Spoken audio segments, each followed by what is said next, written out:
Hey guys, welcome back to the channel. This is how to block someone from accessing my LinkedIn profile.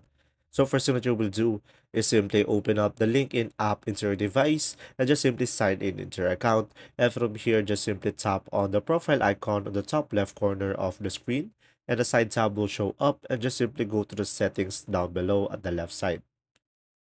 And now from here guys, just simply go for visibility and go for profile viewing options.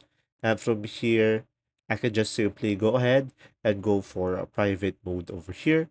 And after that, just simply go ahead and go back and just simply go to the home page. And now just simply search for the person that you want to block. So let's say I'm going to go for this one as an example.